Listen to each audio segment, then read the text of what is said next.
হে আল্লাহ, তোমার বন্ধুকে কত ভালোবাসে তার উম্মতরা দেখো। এই হজের মাসে আল্লাহ কত উম্মতরা তোমার বন্ধুর রওজা জিয়ারত করার জন্য চলে গেছে গো মাবুদ। ইয়া আল্লাহ, তুমি তোমার বন্ধুর উম্মতদেরকে আল্লাহ তুমি কবুল আর মঞ্জুর করে নাও। ইয়া আল্লাহ, তোমার বন্ধুর উম্মতরা যদি জাহান্নামে যায়, তোমার বন্ধু তো জান্নাতে কখনোই যাবে না।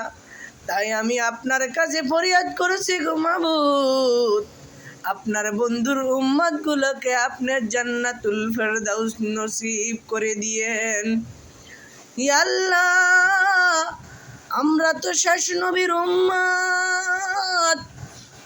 আল্লাহ, শেষ নবীর উম্মত হিসাবে আপনি আমাদের সবাইকে কবুল আর মঞ্জুর করে নেন।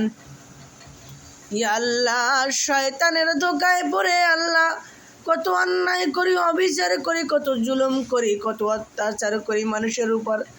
আল্লাহ, এদিকে না তাকাই আপনি আমাদের জীবনের গুনাহ খাতাগুলি মাফ করে দেন। আমরা শেষ নবীর উম্মত হিসেবে আমাদেরকে কবুল আর মঞ্জুর করে নেন। আল্লাহ, আমরা যারা মুমিন মুসলমান আছি আল্লাহ, আমাদের সবাইকে তুমি নবীজির রওজা জিয়ারত করার বুঝ দান করো। আল্লাহ, তুমি আমাদের সবাইকে কবুল আর মঞ্জুর করো।